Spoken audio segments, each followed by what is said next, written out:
por la moderación también. Vamos a pasar a la siguiente charla. Tenemos la presentación ahora hecha por Laura Camargo. Muchísimas gracias, Silvia. Ya te escuchamos. Perfecto. Hola, soy Laura, soy designer y fotógrafa y una de las facilitadoras del programa. Vamos a nuestro cuarto ponente de la noche, que es João Paulo Gasparini, CEO y cofundador de su empresa. Nos va a hablar un poco sobre Tao Bambú, su empresa, su experiencia con la empresa, en su vida personal también. João Paulo, tiene la palabra.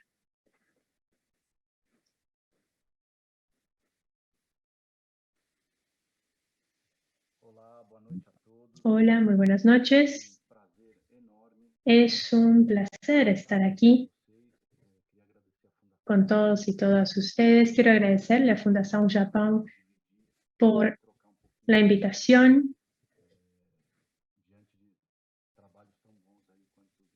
Es muy bueno escuchar también a mis colegas hablando de iniciativas tan interesantes.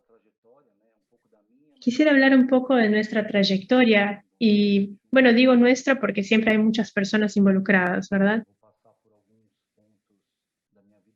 Voy a hablar un poco de mi vida personal y de cómo eso se conecta con Tao Bambú y el propósito que tenemos. Básicamente, ¿cómo empieza todo esto? Teníamos una inquietud con relación a vivir en un mundo que no era exactamente el mundo que querríamos, y especialmente para las siguientes generaciones. Mi esposa, mis suegros y yo teníamos ya un plan desde hace 7 años para tener una vida un poco diferente. Mi esposa y yo siempre trabajamos en empresas grandes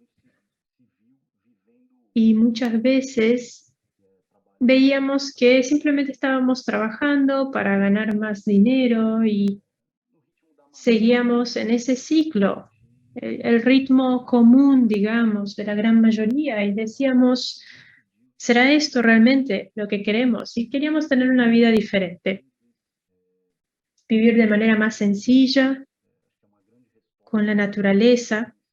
La naturaleza es una excelente respuesta para todo, entonces estábamos más en contacto con la naturaleza de esa manera y es un buen camino de educación para todos. Creo que el ser humano fue perdiendo eso y queríamos reanudar eso. Tao Bambú es una de las respuestas entonces para todos esos anhelos que teníamos. Y es algo que pusimos en práctica desde hace 5 años. Nos recibieron muy bien en Atibaia, una ciudad en la provincia, estado de San Pablo, que es de hecho una de las principales colonias japonesas fuera de Japón. Y en el estado de San Pablo, una gran casualidad, pero en fin, nos recibieron muy bien. Y Tao Bambú está insertada en un contexto de una comunidad. Vivimos aquí con 6 familias más. Tenemos una agrofloresta. Estamos construyendo. En fin, hay varias cosas que están cerca de Tao Bambú. Tao Bambú es una de las cosas que hacemos aquí. Voy a hablar un poco más de los detalles.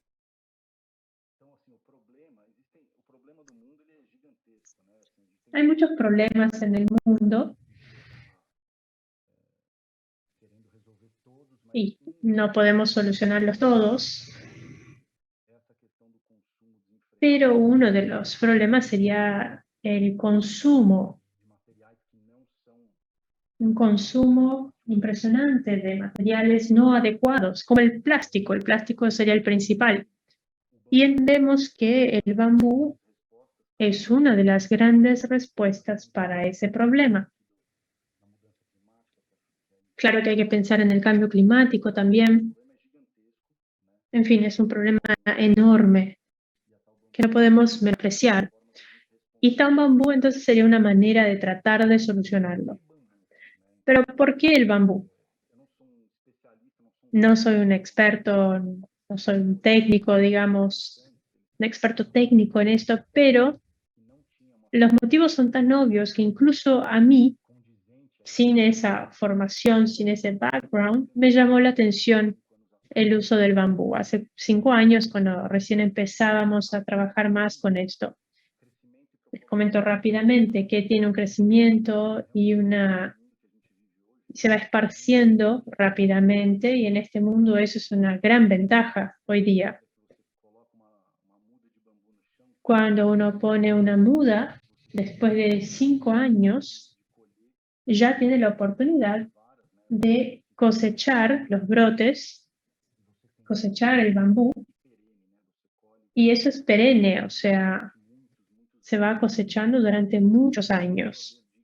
Tiene mucho poder de capturar el CO2 de la atmósfera, o sea, con el simple hecho de estar ahí plantado, tiene esa función, cumple esa función de filtro de todos los gases tóxicos. También crece en áreas degradadas, o sea, uno no tiene que tener una super tierra en condiciones óptimas, incluso en áreas más difíciles, con una tierra peor, digamos, también se puede mantener. Es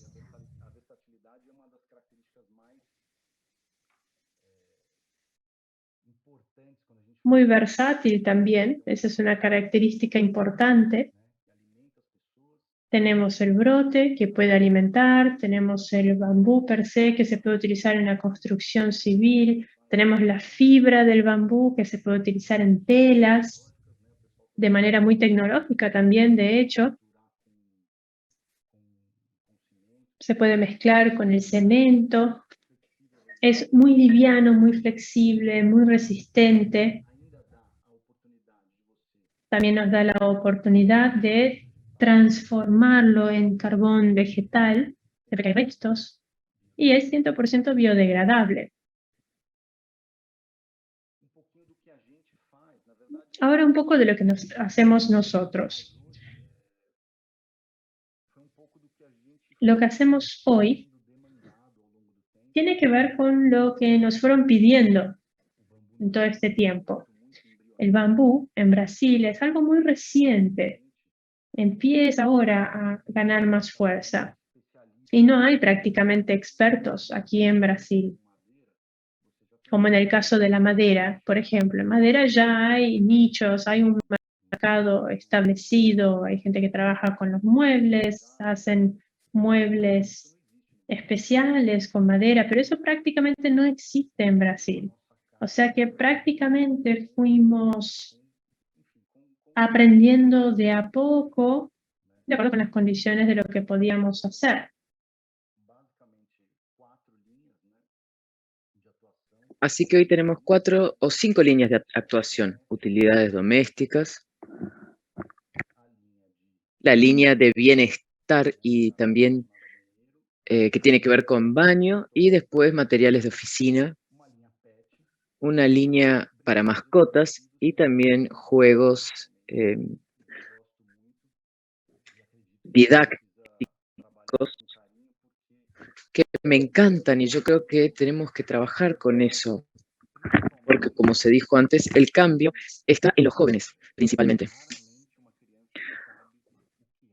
Los niños no saben lo que es el bambú en general, especialmente los niños de la ciudad, no tienen contacto con mucha naturaleza y a veces no saben qué se puede hacer con el bambú. Y en las universidades, yo por ejemplo en la UNESP, que veo este trabajo, me encanta, pero la mayoría de las universidades de arquitectura, por ejemplo, de ingeniería, ni siquiera mencionan el bambú.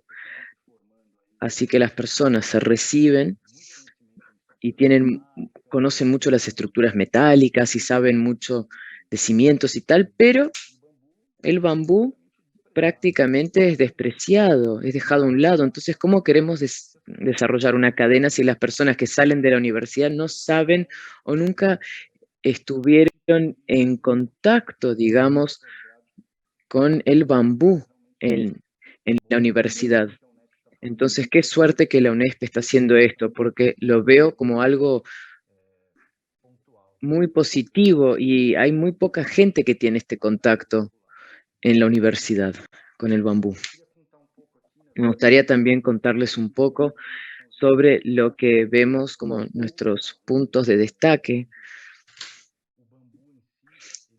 El bambú en sí es un agente de transformación, un agente de cambio en este mundo en el que vivimos, especialmente ahora, en este contexto. En realidad siempre fue, hace mucho tiempo, pero ahora hay como un despertar y eso hace que veamos esto con más cariño.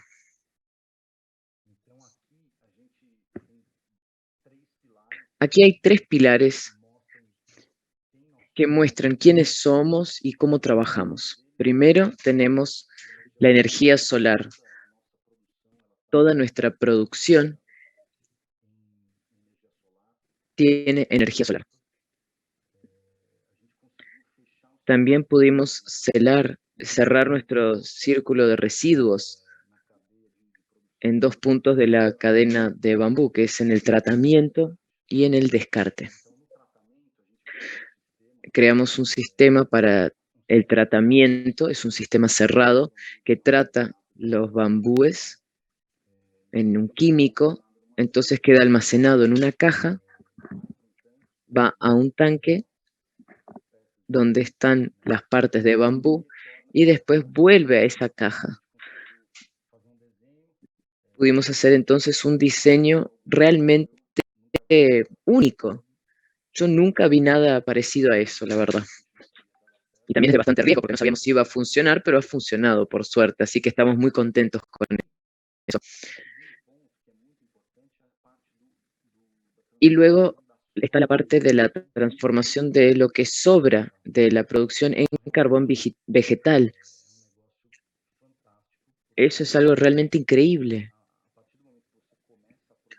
Cuando uno empieza a producir con bambú y cualquier materia prima, hay siempre sobras, siempre sobra algo de cualquier industria. Eso es algo muy común y natural incluso.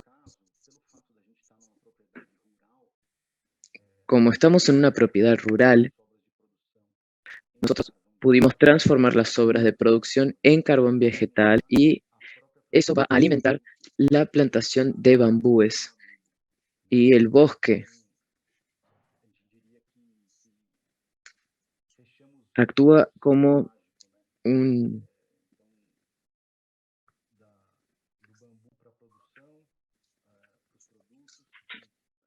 fertilizante y entonces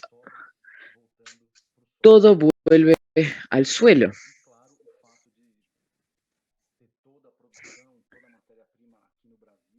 Y como tenemos la producción y la materia prima en Brasil, así podemos fortalecer la cadena local y todos los proveedores son locales. Tenemos muchos productos de bambú aquí en Brasil, pero la mayoría viene de afuera, se importan. Yo creo que el 95% de los productos de bambú que llegan a Brasil vienen de China.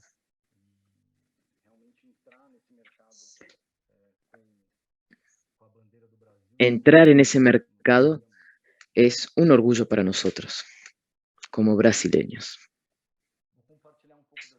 Bueno, voy a contarles un poco sobre las dificultades que tuvimos al principio. Yo soy psicólogo, ¿no? Tengo una posgraduación en medicina tradicional china, acupuntura.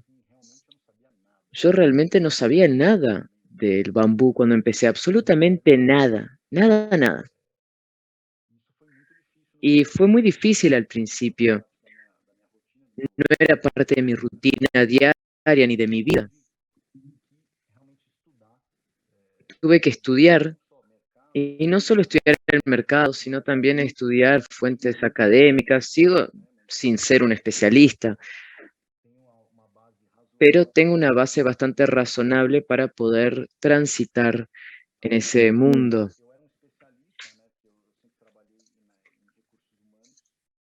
También siempre trabajé en recursos humanos. Yo era reclutador de personas, era consultor. Y eso me ayudó mucho porque conocí muchas realidades diferentes, gente diferente de muchas áreas distintas, de universos totalmente distintos, y eso me dio una visión muy general y muy amplia. Y eso me ayudó mucho en mi jornada. Y me ayudó mucho, ¿no? Todo esto, como les dije. Cuando uno está en el mundo de los negocios, uno vive en un mundo de producción y de venta. O sea, si lo digo así sencillamente, es así. Y algo es producir y otra cosa es vender. Yo demoré mucho para entender que una cosa es diferente de la otra, porque hay toda una belleza en la producción que muchas veces la gente no ve. Yo hoy veo a muchas empresas que hay mucho movimiento sostenible y es muy bueno eso, pero veo a poca gente que está realmente asumiendo un riesgo, el riesgo de producir. A veces creo que la gente está en la zona de confort esa de comprar y vender, porque, bueno, hay un riesgo menor. Realmente lo de producir es, si me lo hubieran dicho antes, tal vez me lo hubiera pensado mejor. No, mentira, es un chiste. Pero es un gran riesgo, sin duda. Esas fueron mis principales dificultades.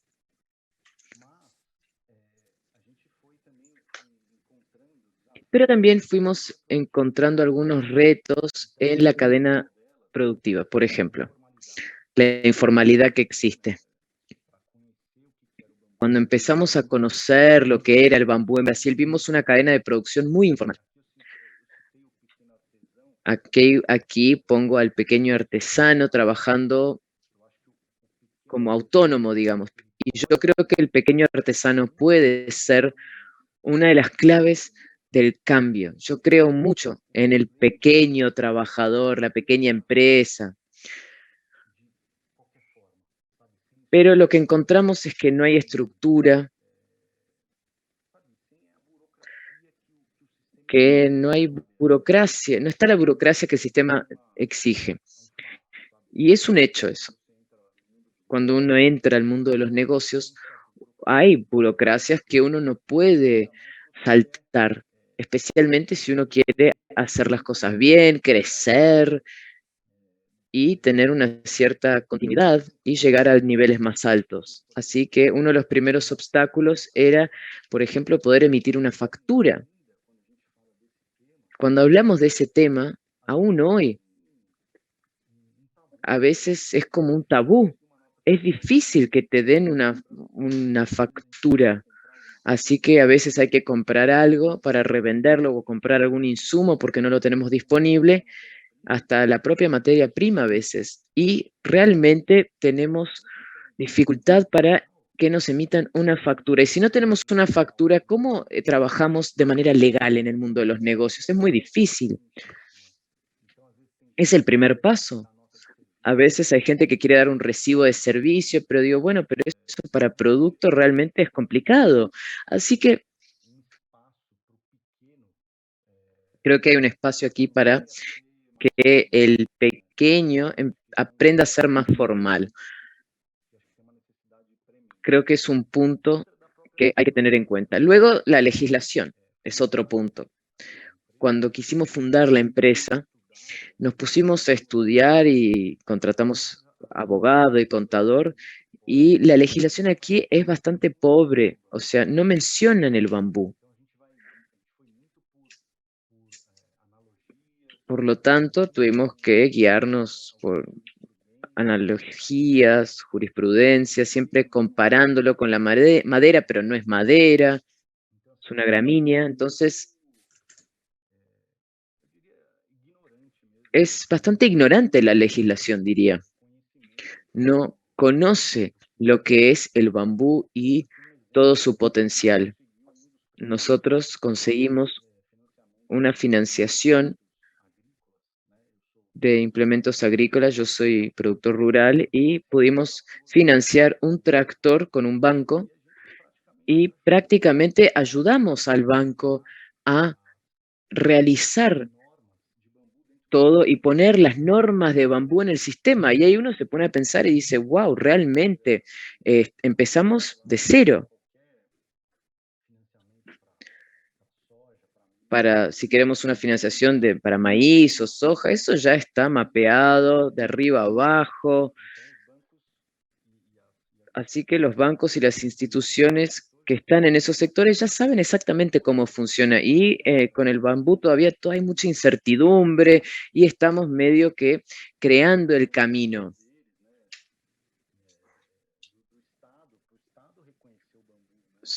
Necesitamos que el Estado reconozca el bambú. Hay una iniciativa, hace poco salió una norma de construcción con bambú, pero todavía falta mucho.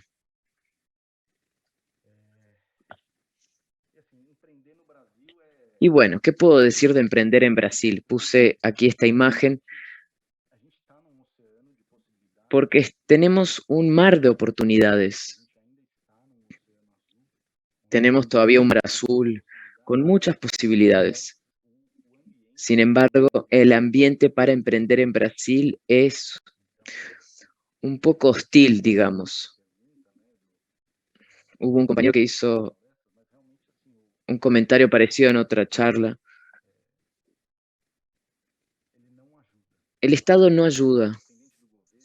Independientemente del gobierno, no importa si es este gobierno, el anterior, el que viene, no hay iniciativas fiscales u otras iniciativas, incentivos, que realmente fomenten el emprendedurismo y motiva a los emprendedores a moverse, a actuar.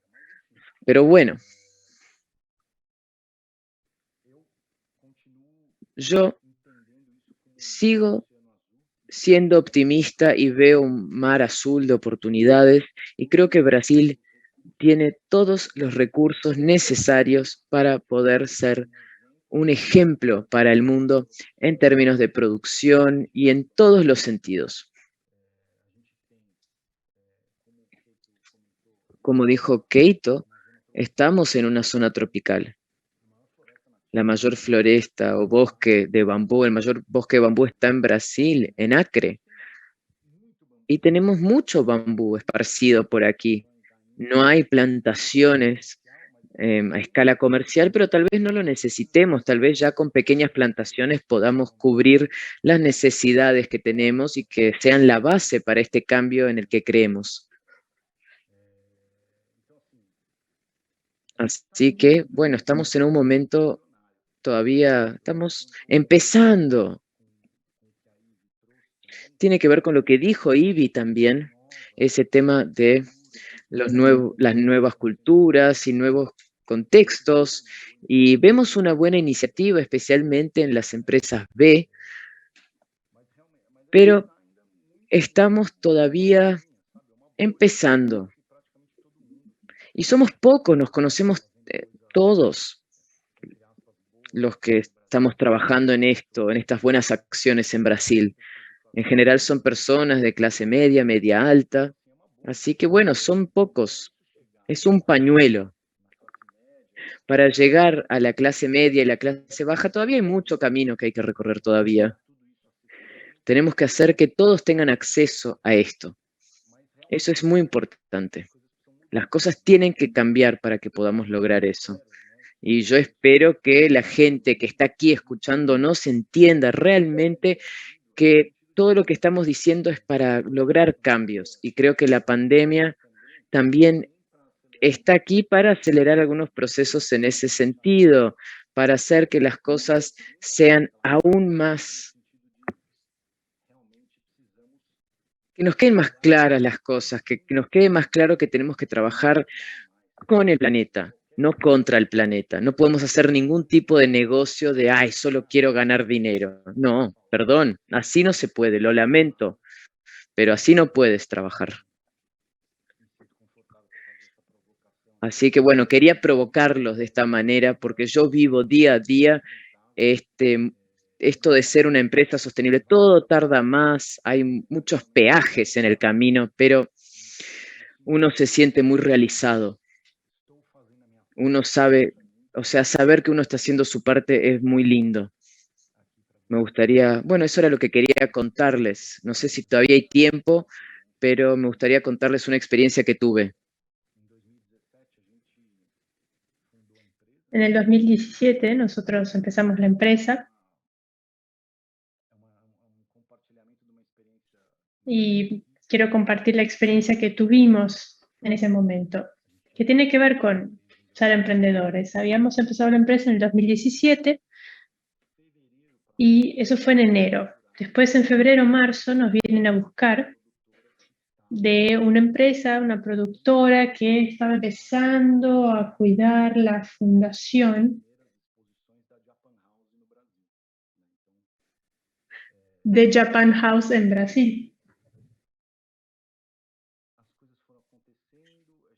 Y bueno, fueron pasando las cosas y charlamos. Y la primera exposición tenía que ver con bambú, justamente. Y creo que tuve mucha valentía, ¿no? Mucho coraje, porque creo que para emprender uno necesita ser valiente. Para salir de lo cómodo y hacer algo diferente. Nosotros vendimos todo sin tener nada, no teníamos ningún producto. Y Japan House fue, digamos, la primera factura nuestra. Nunca le conté esta historia a nadie, de hecho. Ya sé que hay muchas personas aquí que estuvieron involucradas en ese momento y por eso les tengo que decir que fue una bendición participar de ese momento con tanta gente excelente, con los maestros de Japón, porque realmente ustedes tienen ese conocimiento desde hace muchísimo tiempo y nosotros estamos aquí para aprender con ustedes, que son los maestros de este conocimiento. Así que eso fue fundamental para que pusiéramos todo en práctica. Fue un evento excelente y fue un regalo para nosotros, una gran oportunidad. Por suerte pasó todo bien, fue exitoso, pero realmente necesitamos, en ese momento tuvimos que ser muy valientes para osar. Eso es lo que quería compartir con ustedes sobre nuestra experiencia. En fin, les agradezco muchísimo la oportunidad. Muchas gracias por la invitación. Gracias, Joan, por la charla. Ahora pasemos a las preguntas. Kelly nos pregunta, ¿en Brasil hay algún incentivo fiscal para producción de muebles? ¿Algún incentivo en general para la producción de muebles de bambú? Bueno, Kelly, gracias por la pregunta. En Brasil, lamentablemente, no hay ningún incentivo para trabajar con el bambú. Puede que yo no lo conozca todavía, pero que yo sepa, realmente no hay ningún tipo de incentivo. Supongo que te refieres a incentivos del Estado, ¿verdad? El Estado realmente prácticamente no conoce el uso del bambú. A veces uno habla con políticos, por ejemplo, que están involucrados con este tema, pero no conocen la causa. Muchas gracias. Y aquí tenemos una pregunta que nos dice, ¿cómo es el proceso de producción? ¿Ustedes hacen el proceso completo en la fábrica? ¿Cómo lo hacen? Tenemos un proceso casi 100% vertical. El día de hoy no tenemos todavía la materia prima que se plante aquí porque lleva 5 años, así que dentro de poco vamos a empezar a producir así, pero tenemos toda la parte de tratamiento acá, en la planta de fabricación. es donde se hace el proceso para que los insectos, las plagas, no lo dañen. Después del tratamiento hay un periodo de secado que también es necesario para dejarlo aquí al bambú en el taller. Y después que el bambú está seco, se lleva al taller y se transforma, ¿no? Hasta hacer la entrega realmente al cliente final. O sea que vamos de punta a punta todo el proceso, ya sea una empresa o un individuo, ¿no? Persona. Bien, tenemos una pregunta más que dice, ¿qué especies de bambú utilizan ustedes? Sí, la empresa puede recibir visitas de escuelas. Excelente pregunta. Nosotros lo que utilizamos básicamente son dos especies. Philostachys aurea, sería el bambú de India, y Philostachys edulis, que sería el bambú mozo, serían las especies que más usamos. Utilizamos otras especies también, tenemos otros tipos, pero que no se usan tan frecuentemente. Y sí, podemos recibir visitas, no en este momento, claro, porque es un momento difícil ahora para recibir a nuestros visitantes, pero es algo que ya venimos pensando desde hace rato, especialmente para recibir visitas de escuelas. Pienso que es interesante eso para los alumnos y para crear este cambio necesitamos que los niños tengan contacto con esta materia prima ya desde una edad temprana, para que se vayan acostumbrando, para que no sea algo completamente fuera de su realidad. Excelente, es verdad. Hay que esperar que termine la pandemia antes de organizar esas visitas. Acaba de llegar otra pregunta. ¿Cómo es el proceso de acabado de los productos? ¿Es artesanal, industrial? Y también, ¿cuál es el acabado para los productos culinarios que ustedes fabrican? Bueno, nosotros tenemos diferentes procesos. En este caso, quiero definir, de hecho, que somos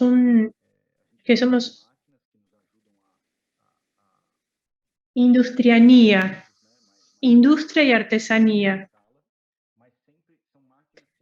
¿Qué pasa? Son máquinas, claro, pero no es que uno simplemente apriete un botón y ya está el producto terminado al final.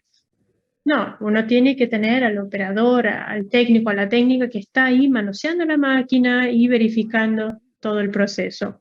Los acabados más comunes hoy serían con cera.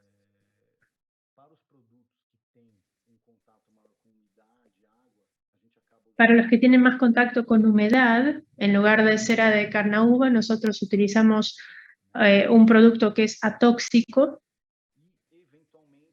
y a base de agua, y a veces también para las cosas,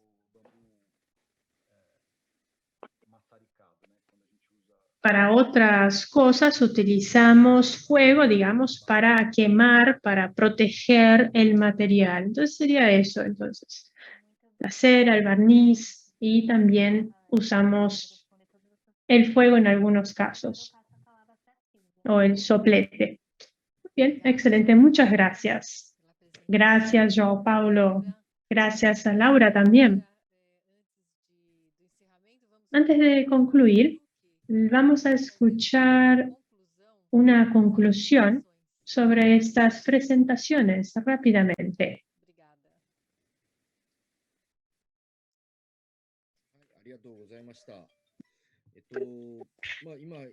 Muchísimas gracias. Pienso que acá tuvimos muchas charlas interesantes. Perdón, un segundo. Aquí estoy. Fueron muchas charlas interesantes realmente y me llama la atención la estructura del evento, muy equilibrada.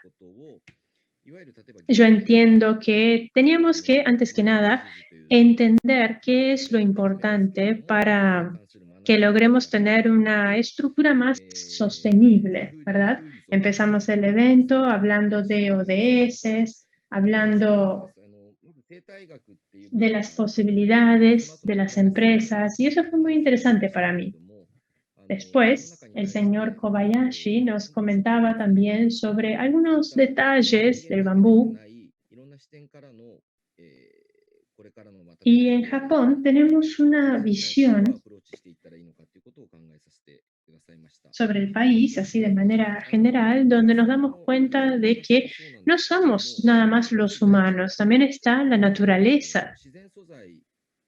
Pienso que en lo que decía el señor Kobayashi, un punto importante es que cuando hablamos de un material natural, por ejemplo, cuando el ser humano interviene en el medio ambiente, antes que nada tiene que estudiarlo.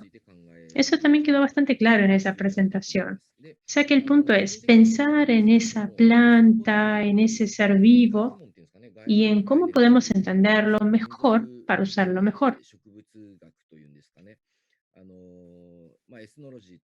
Además, hay un área de investigación en botánica que habla sobre la botánica de las civilizaciones.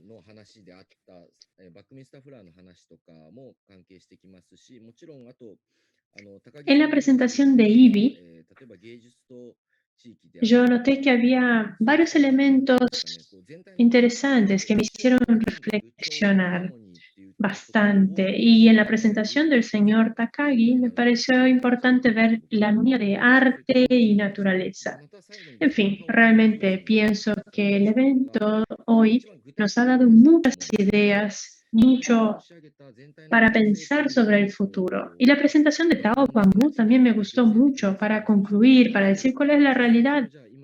Así que empezamos con un conocimiento más académico, conocimiento más bien del mercado, y fuimos avanzando hasta llegar al contenido más práctico. Esto me pareció interesante, la estructura del evento. Creo que es una empresa increíble la que escuchamos aquí. Yo en el 2017 estuve en Brasil y sentí que tenemos una conexión realmente. Me pareció interesante también pensar en el uso de todo el ciclo del bambú hasta transformarlo en carbón. Eso también me gustó. Hoy día podemos hablar no solamente del bambú per se, sino sobre la sociedad, el medio ambiente, y creo que fue una experiencia sumamente válida. Muchísimas gracias. Muchas gracias, Hiroyuki Hashibushi. Y una vez más quisiéramos agradecerle a todos y todas que han participado, a Joao Paulo, a Ivy Fiso, Cosmo Takagi, Keito Kobayashi. Muchísimas gracias por compartir su conocimiento, su experiencia. Gracias también a Emi Maitland, Leonardo Inomata, Joao Víctor y Laura Camargo, que nos han ayudado con las preguntas. Gracias al señor Masaru Susaki, Yuki Yama, Ronnie Gyotoku y todo el equipo de Fundación Japón o Fundación Japón. Gracias a los que nos han acompañado hasta aquí, al equipo de traducción también muchas gracias. Y esperamos que les hayan parecido interesantes las charlas y que nos podamos ver en una edición en el futuro. Muchas gracias y muy buenas noches.